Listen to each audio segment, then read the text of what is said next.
Bonsoir, au sommaire de cette édition de l'information ce soir sur les antennes de la télévision du monde, Air Force et les autorités administratives de la ville de Douala se donnent la main pour tordre le cou au désordre urbain. Le sujet était au centre d'un séminaire qui a eu lieu ce mardi dans la capitale économique du Cameroun.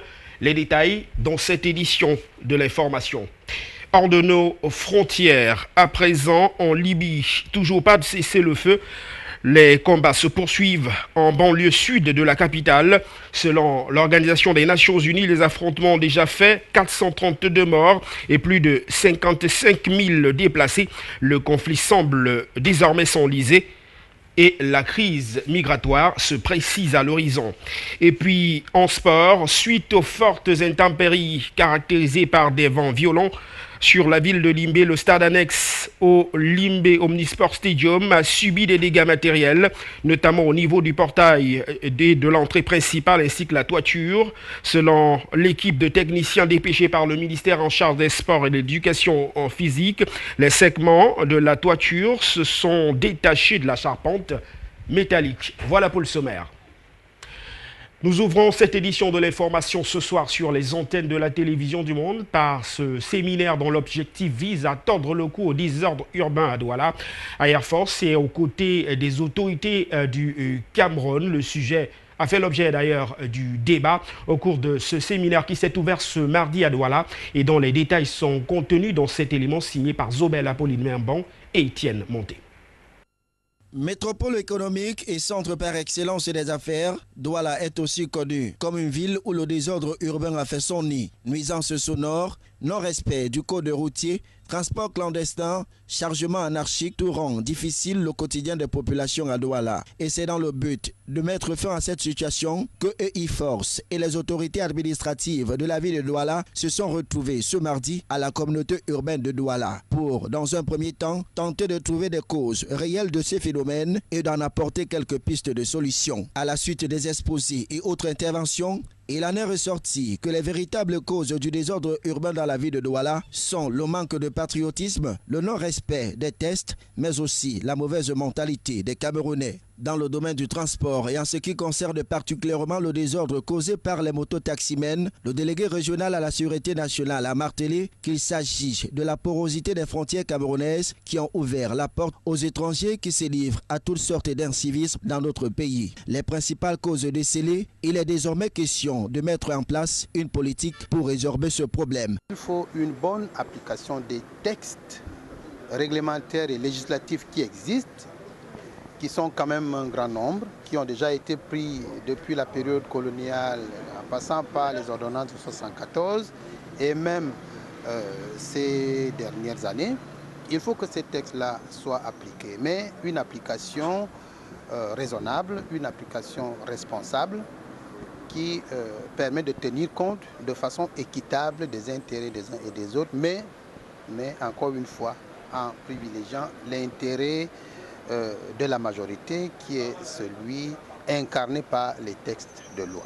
Durant les travaux, le délégué du gouvernement auprès de la communauté urbaine de Douala, le docteur Friss Tonnet, a rappelé que la lutte contre le désordre urbain est une affaire de tous. Et les forces de maintien de l'ordre, en ce qui les concerne, ont décidé à ne ménager d'aucun effort pour que la ville de Douala soit semblable aux grandes villes européennes.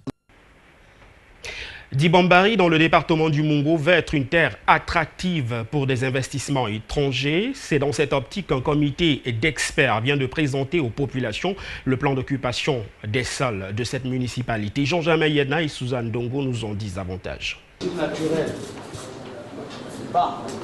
Selon l'article 37 de la loi régissant l'urbanisme au Cameroun, le plan d'occupation des sols définit le périmètre de chacune des zones d'affectation et dicté pour chacune d'entre elles des règles, les restrictions et servitudes particulières d'utilisation du sol. C'est ainsi que plongé dans de fortes pressions foncières, se caractérisant par des demandes exponentielles de terrain à bâtir et pour l'implantation des équipements de grande envergure. L'élaboration du plan d'occupation des sols de la commune de Dibambari, dans le département du Mungo, arrive à point nommé et se veut désormais un impératif pour éviter les conséquences d'une urbanisation spontanée et anarchique, telle qu'observée dans bon nombre de localités au Cameroun. Nous sommes une commune périphérique de la grande ville de Douala, n'est-ce pas? Et nous subissons les pressions de la ville de Douala. Les populations qui ne trouvent pas d'habitat dans la ville viennent vers nous. Les industriels qui ne trouvent pas de territoire, de terrain là-bas pour s'installer viennent chez nous et de manière anarchique. Donc il faut rapidement leur dire là où il faut se placer. Sinon, les industries ne peuvent pas vivre avec les habitations. Forcément, il y a la pollution, il y a les camions qui viennent pour livrer les intrants, il y en a qui sortent avec les produits, etc. Ça perturbe, n'est-ce pas, la vie sociale, la vie des citoyens, ça crée des maladies et des gènes. Donc, normalement, nous devons, dès aujourd'hui, n'est-ce pas, prévoir des espaces pour les industries, des espaces pour les déchets, prévoir des routes suffisamment larges pour éviter, n'est-ce pas, les problèmes que nous anticipons. Il était donc question pour le comité de pilotage qui a réuni entre autres des consultants, des agents du ministère de l'Habitat et du Développement urbain, de maîtres d'ouvrage, de chefs services et l'ingénieur du marché, ainsi que les populations de Dibombari, pour faire le diagnostic du territoire et d'apporter des propositions. Au comité de pilotage, ont eu l'occasion de voir comment est-ce qu'à travers les images satellitaires, les images de drones, nous avons pu, n'est-ce pas, analyser le territoire et proposer les trames routières, proposer des secteurs de développement. Parce qu'aujourd'hui, par exemple, nous avons comme capitale communale Dibombari Centre. Mais dans le futur, avec ce plan d'occupation de sol, nous allons développer, n'est-ce pas, des sous-centres, n'est-ce pas, qui vont rassembler les équipements socio-collectifs. Tout ceci pour viabiliser l'espace communal dans son ensemble et par ricochet, faire de l'arrondissement de Dibombari, dans le département du Mungo, une terre attractive, une ville touristique où il fait bon vivre. Nous restons en Konsamba dans le département du Mungo qui veut penser des projets de développement. Les différents acteurs du contrat de la ville ont pris part à une session du comité de pilotage. La rencontre très attendue avait pour objectif d'harmoniser les différentes stratégies en vue d'implémenter les projets de développement dans le chef-lieu du département du Mungo. Les précisions de Frédéric Moutomé et le château Nvalon. Le comité de pilotage du contrat de ville de Konsamba tient enfin sa première session. Sous la conduite du docteur Irénée Galigong, préfet du département du Mungo et par ailleurs président du dit comité, il s'est agi au cours de ces travaux pour tous les acteurs intervenant dans le processus de réalisation du contrat de ville de Konsamba de rechercher une méthodologie d'évaluation et de suivi des projets prévus dans ce contrat de ville et de créer une synergie d'action afin que chacun joue son rôle et apporte sa contribution dans l'amélioration des conditions et du cadre de vie des populations de la ville ou cette colline. Tout ce qui relève de la prospective, ce qu'on voulait faire. Et c'est ça, nous sommes à la recherche d'une méthodologie, monsieur le maire. Et c'est pour ça que vous voyez, cette séance était très attendue. Moi, je vous ai dit que c'est une grosse satisfaction, mais c'est un gros soulagement parce qu'enfin, nous pouvons arrêter, je dirais, les méthodes de travail, les phases de travail qui nous permettront d'être plus efficaces. Et pour y parvenir, il faut davantage harmoniser les documents du budget d'investissement public et du contrat de ville pour avoir un seul instrument opérationnel de développement. Le contrat de ville est un projet important. C'est quelque chose qui vaut son pesant dans la mesure où le ministère de l'Habitat et du Développement urbain a innové. Et ça nous permet donc, en réalité, d'y injecter toutes les préoccupations de la base. Il est vrai que nous avons un petit handicap en ce sens que nous n'avons pas encore de plans communaux de développement qui, comme vous le savez, sont en train d'être préparés et réalisés avec le concours du PNDP.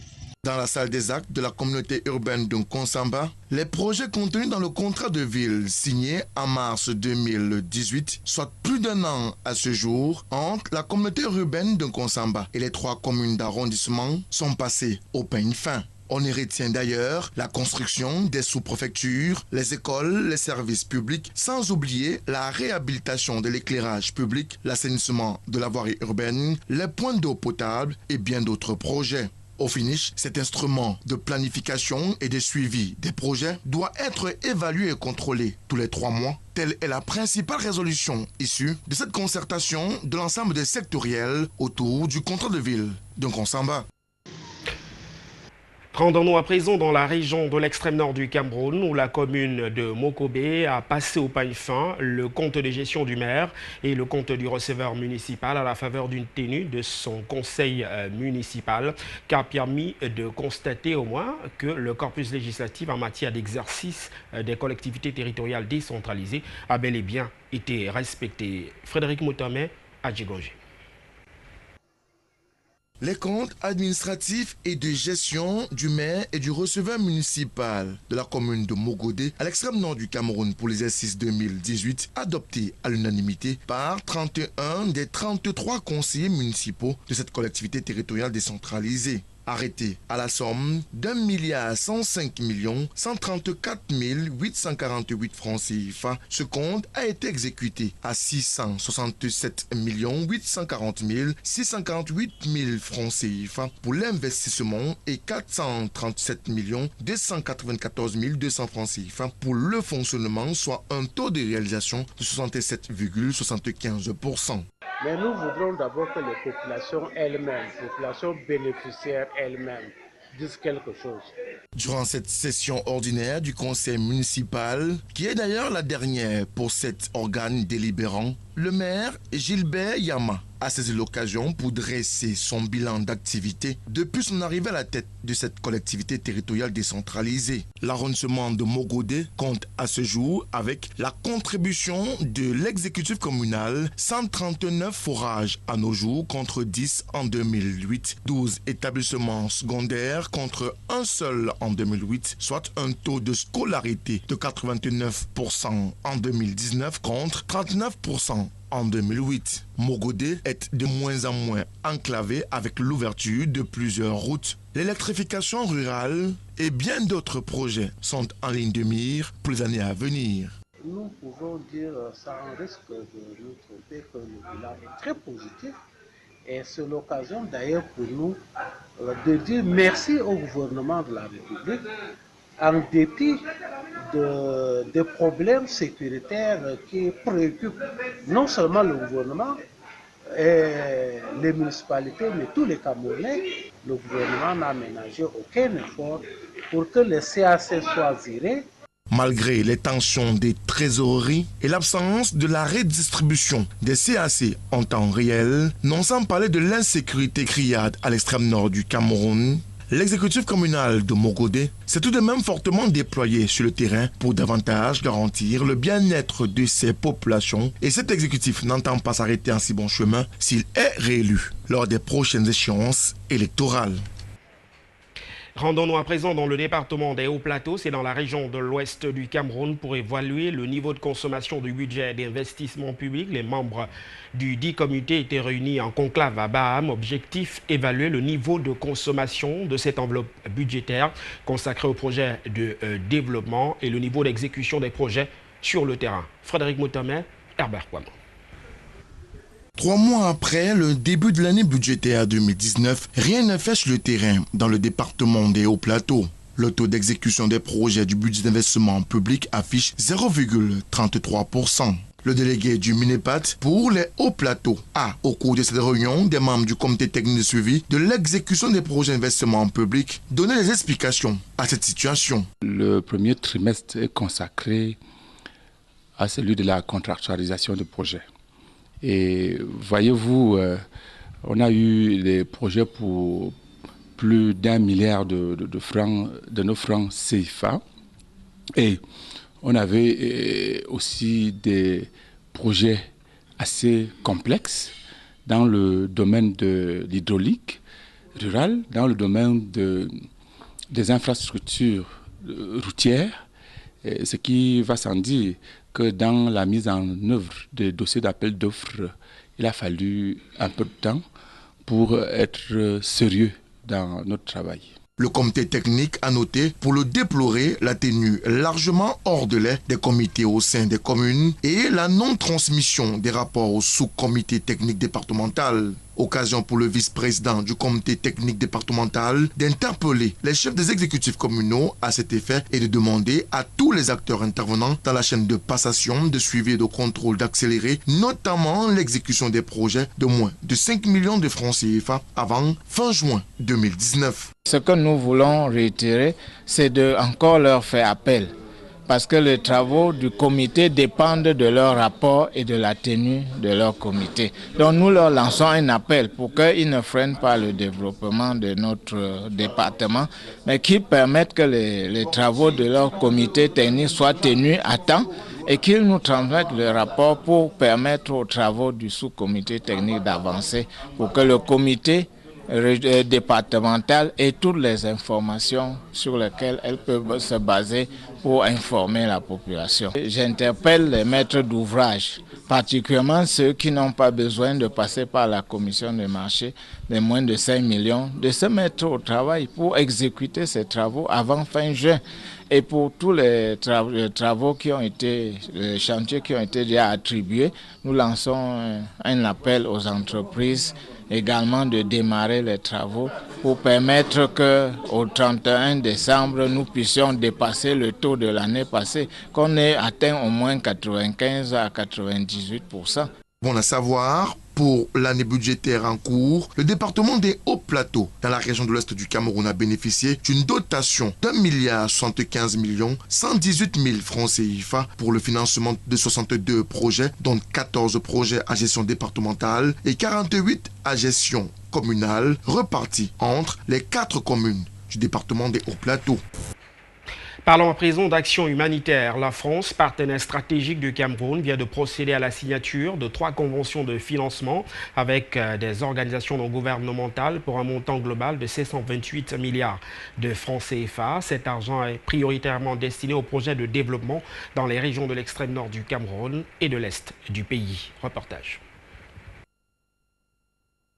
À travers sa représentation diplomatique au Cameroun, la France a signé le 6 mai dernier 3 conventions de financement d'un montant de 528 millions de francs CFA avec 3 organisations non gouvernementales pour des projets d'urgence et de développement dans les régions de l'extrême nord et l'est du Cameroun. La première convention d'un montant de 262 millions de francs CFA a été signée avec l'organisation non gouvernementale Première Urgence Internationale, avec pour objectif de renforcer la sécurité alimentaire et nutritionnelle des 3600 personnes vulnérables dans le département du Logone et Chari, région de l'extrême nord du Cameroun. En faveur de l'organisation Action contre la faim, la France va débloquer 131 millions de francs CFA pour renforcer la sécurité alimentaire et nutritionnelle de 1100 ménages dans le département de la KDI, à l'est du pays.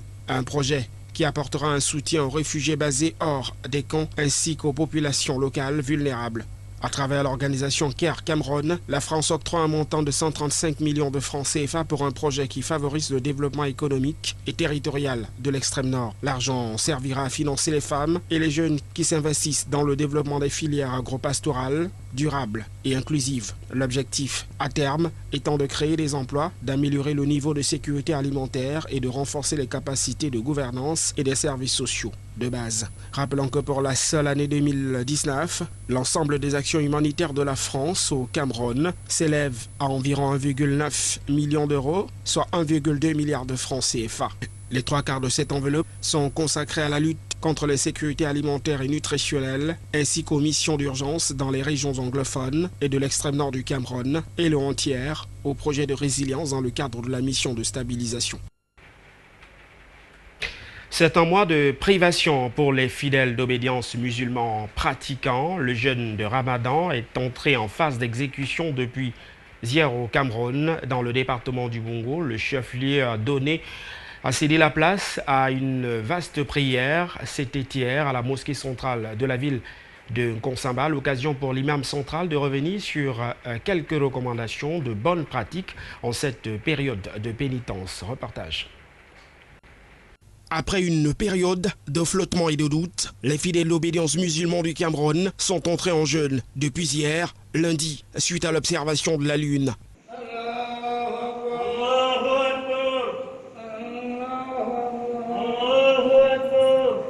À la mosquée de la ville de Nkonsamba dans le département du Mungo, région du littoral, l'appel à la prière à cette occasion a donné lieu à une révision des pratiques durant cette période de pénitence. Et les musulmans pratiquants ont été conviés à observer le jeûne entre le lever du jour et le coucher du soleil. Avant, nous étions prêts. Nous savons que ce jour arrive, Inch'Allah, si on ne meurt pas. Le fait que donc cette journée est là, aujourd'hui nous avons jeûné un jour. Nous prions que Dieu nous donne la force et que Dieu soit au contrôle. Voilà le mot en fait. Que Allah soit au contrôle de nous aider vraiment à mieux jeûner. Prier, bien prier, faire preuve de charité, ne pas insulter son prochain ou encore ne pas fumer sont là quelques recommandations durant cette période spirituelle. Les recommandations sont celles-ci: de faire du bien et d'interdire le mal dans le mois de Ramadan. Il est bien de faire de bonnes œuvres et abandonner toutes les mauvaises choses, de ne pas les faire. Un message qui n'est pas entré dans les oreilles de sourds. Par remercier Allah Tout-Puissant de nous avoir donné l'occasion de rentrer de plein pied dans ce mois sacré. Ce mois sacré qui est plein de bénédictions et de miséricorde d'Allah subhanahu wa ta'ala. Et nous le prions. Nous prions Allah subhanahu wa ta'ala de nous permettre d'accomplir durant ce mois de Ramadan toutes ces recommandations, tout en bénéficiant de ces bienfaits. Rappelons que le Ramadan est concrètement le nom du 9e mois de l'année dans le calendrier hégirien, un mois de pénitence dans la tradition musulmane. Nkonsamba, pour cette longue période de privation, certains esprits altruistes volent au secours des fidèles. C'est le maire El Hadj Oumarou, comme tous les ans, il a pensé à faire ce partage, surtout que c'est le mois de partage, c'est un mois de Ramadan. Donc il a pensé à tous les musulmans, toute la communauté musulmane de Nkonsamba. Donc on doit les remettre chacun un paquet pour les accompagner dans ce mois de jeûne. Un acte de partage qui s'inscrit dans les prescriptions du Saint-Coran durant l'exécution de ce pilier de l'islam.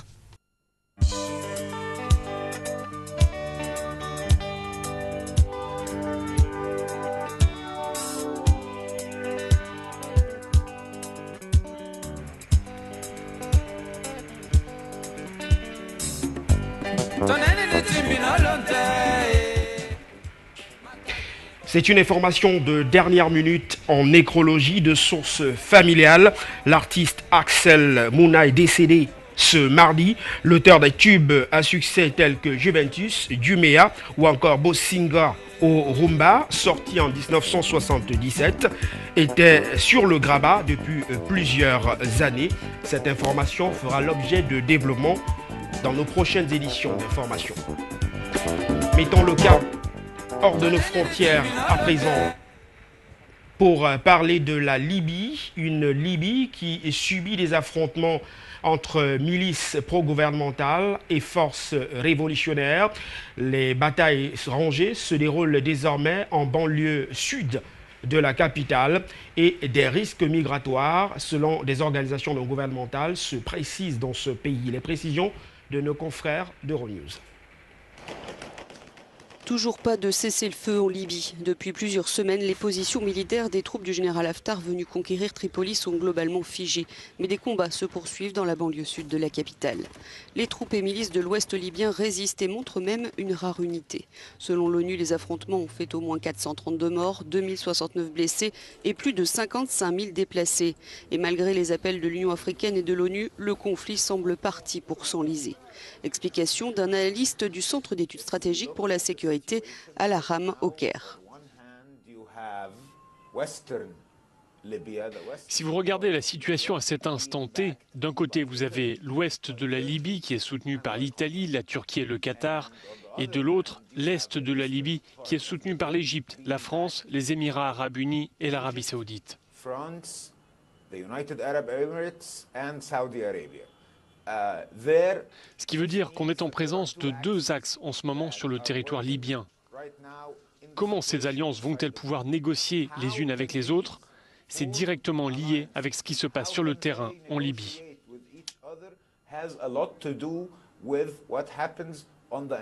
Le Premier ministre du gouvernement d'union nationale formé sous l'égide de l'ONU doit rencontrer le chef du gouvernement italien ce mardi. Fayez al-Sarraj veut alerter Giuseppe Conte et l'ensemble des Européens sur le risque de voir arriver une nouvelle vague de réfugiés en Europe en cas de poursuite des combats à Tripoli entre les troupes d'Haftar et celles de son gouvernement. En 2017, l'Union européenne avait décidé de transférer à la Libye la responsabilité des sauvetages dans ses eaux territoriales, en dépit des maintes preuves des traitements inhumains subis par les migrants dans le pays. La bataille commerciale entre Washington et Pékin pourrait avoir un impact significatif et négatif sur la croissance économique mondiale. C'est désormais l'inquiétude formulée par l'institution de Bretton Woods, qui est le Fonds monétaire international. Euronews nous en dit davantage.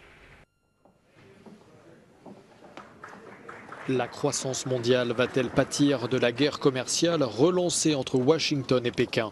C'est en tout cas l'inquiétude de plusieurs responsables politiques, comme la directrice du Fonds monétaire international. Pour Christine Lagarde, les tensions entre les États-Unis et la Chine sont la menace sur l'économie mondiale. C'est ce qu'elle a déclaré mardi après son intervention ici au Forum de Paris, consacré à l'endettement des pays en développement. Au niveau européen, le président de la Commission a également fait part de ses inquiétudes après avoir été interrogé sur ce sujet par une journaliste du Wall Street Journal. J'ai le sentiment qu'une grande partie des problèmes économiques auxquels le monde est confronté doivent être replacés dans le contexte des tensions commerciales entre les États-Unis et la Chine.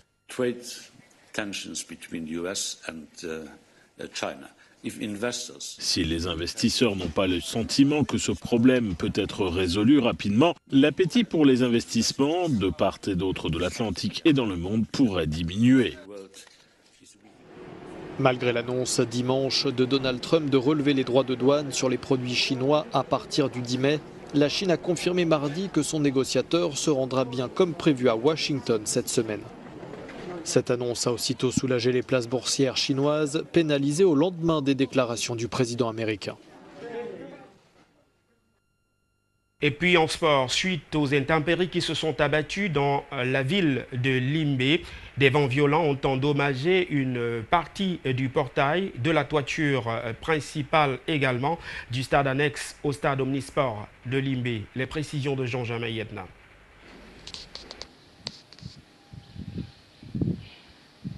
Ce sont des tôles endommagées, détachées de cette toiture, qui accueille le visiteur ce mardi 7 mai 2019, 6 à l'entrée du stade annexe au Limbé Omnisport Stadium, dans la cité balnéaire du département du Fako, dans la région du sud-ouest Cameroun. Des segments de portail et de toiture volés en éclats à partir de cette charpente métallique qui démontre à suffisance l'ampleur des dégâts causés par de fortes pluies qui se sont abattues ces derniers jours dans la ville de Limbé, caractérisée par des vents d'une extrême violence.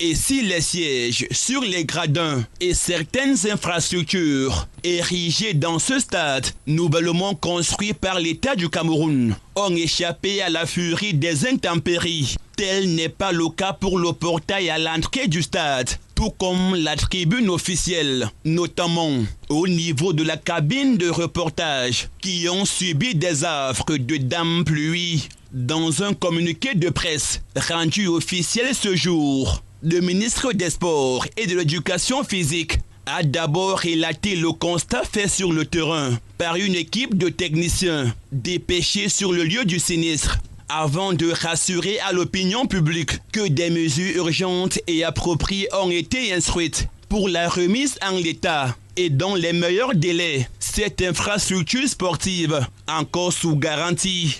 Rappelons que ce stade annexe au Limbé Omnisport Stadium a été retenu pour abriter les rencontres des playoffs Ligue 1 et Ligue 2. qui démarre officiellement le 12 mai prochain. Avant de mettre définitivement la clé sous le paillasson de cette livraison de l'information ce soir, le rappel des principaux titres qui en ont constitué le sommaire. D'abord, Air Force et les autorités administratives de la ville de Douala se donnent la main pour tordre le cou au désordre urbain.